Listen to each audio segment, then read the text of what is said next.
Hi guys, so I'm here to do part 2 of my July reading wrap up. In the previous part I gave mini reviews for the 4 novels and the 1 collection of poetry I read last month, and in this part I'm going to be giving mini reviews for the 3 graphic illustrated works and 2 non-fiction works I read this month. And I'm going to start with the 2 pieces of non-fiction because they're probably the 2 I'm most excited to talk about.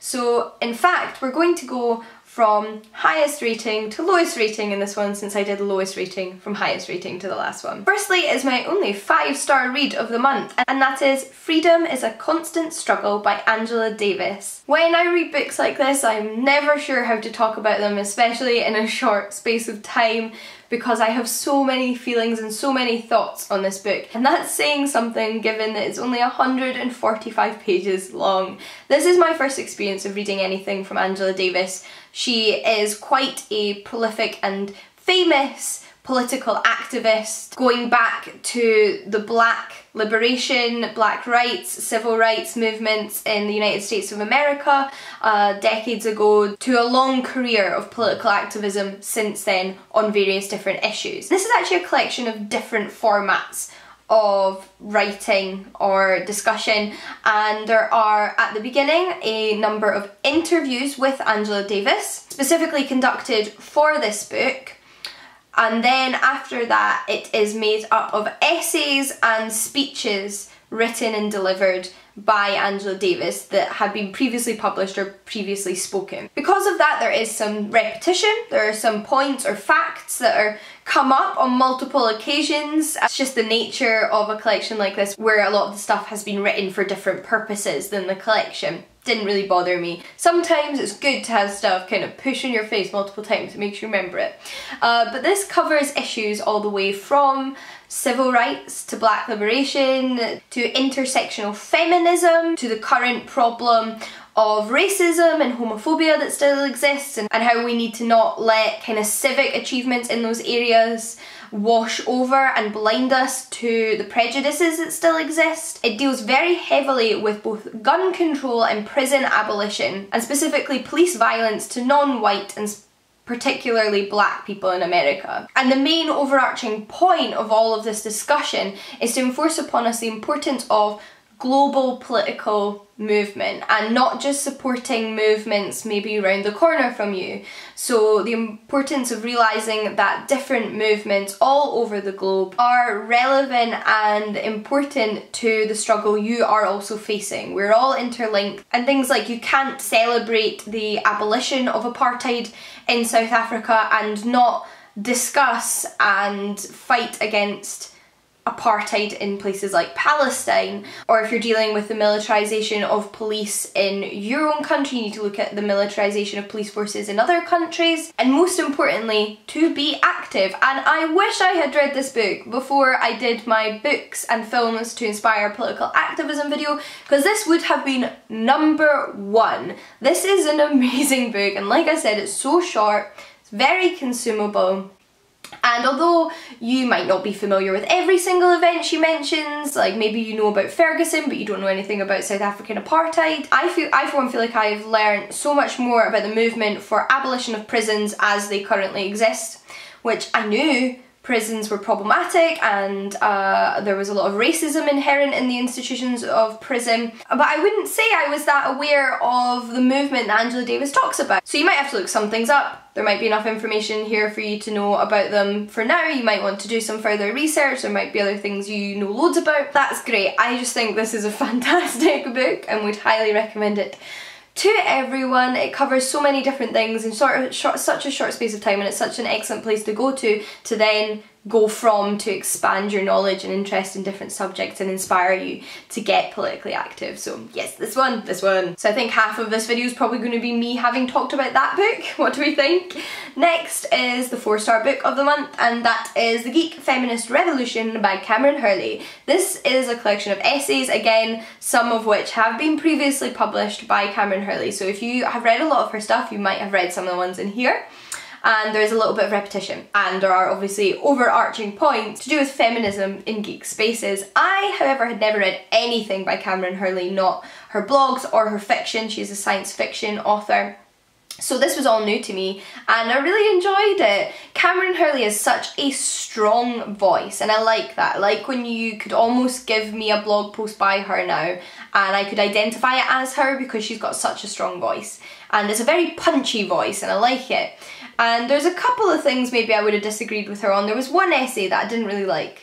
But given how many essays in this there are, I think that's pretty unimportant because I liked most of them and loved some of them. And as you can see, I got a lot of tabs and these blue ones are my favourites. And Cameron Hurley in this volume mainly touches on feminism in geek spaces like the title implies, so feminism in the realms of literature, in television and film, in convention culture, in gaming culture, in online culture, you know, a lot of the spaces that we inhabit, like you and I, whoever is watching, regardless of gender identity. And I really liked this collection. It was a very engaging read and I like that it touched on a specific area of culture and feminism. There are a couple of essays in here though that I didn't really see as having much to do with feminism, but maybe only like one or two, so again pretty unimportant. And like you can gather, I thought this was just a really good fun essay. It also made me quite angry because it was talking about issues that make me angry, but generally I really liked reading it. I had a lot of yes moments when I was reading it. But then are the three graphic works I mentioned. So the first one is the one I gave 4 stars to. I think it was maybe a 3.5 in my head. But I gave it 4 stars on Goodreads, and that is Geese, A Matter of Life and Death by Alexis Deakin. I think this is actually a children's graphic novel, at least I've seen people say that, so I think that kind of makes sense because it's quite a simplistic storyline, although it's also quite a dark storyline in places. But children's stuff can be dark, so that makes sense to me. This is a story of a place where the matriarch is on her deathbed and she sets a challenge to a group of 50 people so that one of them will be chosen to take her place as ruler of this place. And I really enjoyed this. I read this super quickly. I like the illustrations. I think they're probably a Marmite illustration, but I really liked them. They were very sketchy and rough in places, and each page kind of has its own colour palette and dulled down hues, a lot of watercolour. But I really liked them. I thought they had a very magical, weird feeling which fitted with the story, and that's what you want from a graphic novel, the story to work with the art, and I think it really did. And the thing that annoys me about this is it's the first in a trilogy, and I think it could have just been a longer graphic novel or split into 2, presumably, and it was over so quickly. I just want to know what's going to happen, and I will definitely check out the next 2 because I enjoyed this. I just wish there'd be more in this volume itself because it felt like it was over very quickly. But I'd still really recommend it. So the next one I gave 3 stars, and that is Beauty, and I'm not sure I can pronounce the artist and author's name, Kerousuet and Hubert. I think this one was originally written in French and has been translated. This one has quite a different art style. If I can show you a page, it looks like this. And again, I quite like the art in this. It was quite an amusing art style and I think it worked quite well. It's not what I think I would usually think I like, but I do also particularly love the way the fairies were illustrated. They're really interesting, and if you read it you'll know what I mean. This is a story of a girl who's granted a wish by a fairy she rescues, and she wishes to be beautiful. But this is not a nice fairy, so her wish comes with some pretty severe side effects. And it's definitely got a bit of a be careful what you wish for theme running through it. I zoomed through this one though, for it being quite a chunky graphic novel. Quite a lot happened in it, I would say. I really did zoom through it and I really enjoyed reading it. There were moments in it, however, that I found the message a little bit problematic or unclear, but overall I enjoyed it. I don't know, it's just one of those ones, you know, you sit there and you're like, that was fun, but I'm not entirely sure how I feel about it. But lastly, unfortunately, is the graphic work I enjoyed least this month, and it's actually a collection of little stories with illustrations to go alongside them for children, and that is The Beautiful Stories of Life, 6 Greek Myths Retold by Cynthia Ryland, illustrated by Carcellis. Lovely little book, some really nice little illustrations in here. So things like this is Persephone here. But I like this concept, I like the idea of just kind of giving perhaps slightly simplified versions but nicely told for children. However, given that all the author was doing in this was just putting the myths in her words, she wasn't retelling them in the sense of changing their meaning or message or exploring the themes of them or telling them in a new setting with new people. They were the original myths, just in her words, which were fine. Her writing was absolutely fine, but it was littered with stupid mistakes.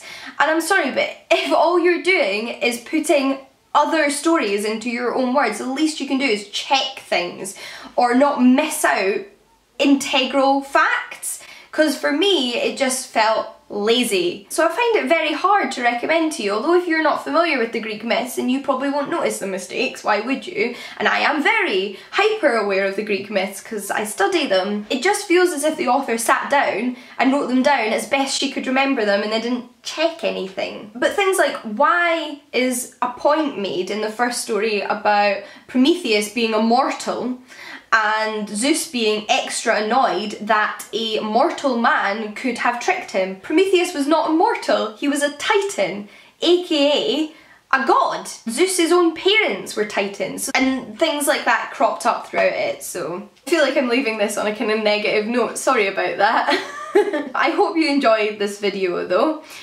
Please chat about these books with me in the comments down below, and if you didn't check out part 1, again it will be linked down below. But until next time guys, happy reading and I'll see you all again soon. Bye! Hi guys, so I'm here today to do my end of month wrap up for the month of July. I'm actually splitting this into 2 parts this month because I read 10 things and I don't want this video to be 20 minutes long.